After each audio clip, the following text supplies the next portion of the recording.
Madame la Présidente, mes chers collègues, Monsieur le Ministre, après 1 an et demi, l'Assemblée nationale vote une 3e fois pour renationaliser définitivement EDF et étendre le tarif réglementé de vente de l'électricité à l'ensemble des TPE et donc aux boulangers, aux commerçants, aux agriculteurs.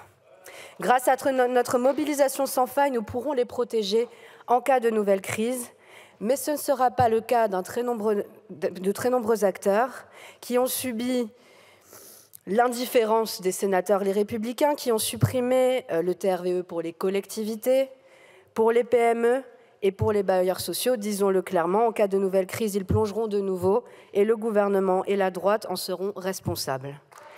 Pendant 1 an, les Français auront vu leur facture d'électricité augmenter 3 fois pour un total de 39%, alors que l'électricité française est produite à 80% par EDF, détenue maintenant à 100% par l'État, que le système électrique a été bâti avec l'argent de nos impôts et que la France est le premier exportateur net d'électricité d'Europe. Les Français paient un prix 4 fois au-dessus du coût de production. Le gouvernement réalise le tour de force de faire augmenter plus vite le prix de l'électricité que celui de l'alimentation. Mais pour Emmanuel Macron, Marie-Antoinette 2.0, si les Français sont pauvres, c'est parce qu'ils se ruinent en abonnement Netflix. 57 000 procédures de défaillance d'entreprises en 2023, une augmentation de 35%. 160 000 TPE arrêtent d'elles-mêmes sans aucune procédure. Sous votre régime, où vous défendez les puissants contre les faibles, les TPE gagnent à peine de quoi survivre. Quand les boulangers sont venus à la tribune en première lecture de cette loi, parmi eux, il y avait Jérémy. Vos manœuvres dilatoires et celles des sénateurs, les Républicains, auront eu raison de sa boulangerie familiale qui a définitivement fermé le temps de la navette parlementaire. Les TPE qui sont encore en vie sont bloqués par des pénalités de rupture de contrat astronomiques. Je vous parlerai d'un brasseur qui paie aujourd'hui 900 € le mégawattheure en heure pleine en hiver. Pour quitter son contrat, il doit payer 17 000 € de frais de pénalité. Mais nous nous réjouissons néanmoins que cette PPL protège ceux qui peuvent encore l'être. Les grands industriels, toujours pros au chantage, fuient l'Europe pour les États-Unis qui ont mis en place le plus grand plan de relance industrielle de l'histoire. Avec vous, c'est la relocalisation en marche arrière. Alors que les parents font des grèves de la faim pour que leurs enfants porteurs de handicap pour avoir une place en UME, que des hôpitaux font des cagnottes litchi pour se payer des scanners médicaux, des départements comme celui de la Seine-Maritime ont dû éponger des factures de 40 millions € d'électricité. La métropole a payé l'équivalent d'1 an de transport gratuit pour ses habitants en surplus de factures d'électricité l'année dernière. Un tel bilan, en ayant dépensé 40 milliards € de bouclier tarifaire, c'est franchement du génie. Cet argent est bien parti dans les poches de quelqu'un. Alors, dans celle de l'État, clairement pas. Dans celle des petites entreprises, non plus. Dans celle des Français, certainement pas. Même dans les poches d'EDF, toujours pas.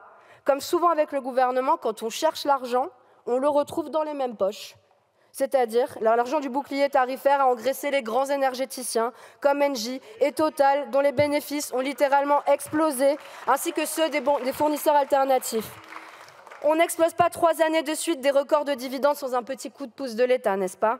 C'est comme si la crise énergétique qui a mis à genoux toute l'Europe pendant 2 ans n'était jamais arrivée. Emmanuel Macron, qui a promis en novembre que les Français paieraient l'électricité au coût de production, renonce à un mécanisme d'encadrement des prix en février. Vous retournez tellement votre veste sur le sujet que vous êtes à 2 doigts de réinventer le courant alternatif. On ne pensait pas que c'était possible. Mais la réforme européenne empire encore une situation déjà catastrophique. Elle ne touche pas à l'indexation du prix de l'électricité sur celui du gaz. La Commission est décidée à supprimer les tarifs encadrés. Elle soutient l'Allemagne dans sa volonté de torpiller EDF, notre seul avantage compétitif industriel, alors que notre voisin s'enfonce dans une crise énergétique profonde due à sa dépendance au gaz russe. Et vu que nous entrons en campagne pour les européennes où chacune a décidé de dire aux Français l'inverse de ce que leur groupe défend au Parlement européen, permettez-moi, chers collègues, de montrer qu'en matière d'électricité, tout le monde n'a pas la lumière à l'étage européen. Les macronistes et les LR ont voté pour la réforme, ça c'était attendu. Mais le groupe ID, auquel appartient le RN, a non seulement soutenu la réforme, mais en a même proposé une version encore plus libérale. Comme pour les prix planchers, comme pour les traités de libre-échange, le RN affirme à la télé l'inverse de ce que son propre groupe vote au Parlement européen. Jordan Bardella n'étant jamais au Parlement européen, il n'a sans doute pas eu le temps de se rendre compte de ce que vos collègues étaient en train de voter.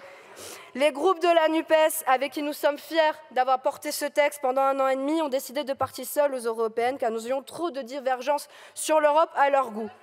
C'est dommage car sur ce sujet-là, nous sommes davantage d'accord entre nous que vous l'êtes avec votre propre groupe. Merci. Le groupe SD a conduit les négociations de cette calamiteuse réforme et elle a été soutenue par les Verts allemands. Mes chers collègues, nous voterons cette PPL qui est une première victoire dans la longue bataille qui nous reste pour reprendre le contrôle de l'électricité. Merci, Madame.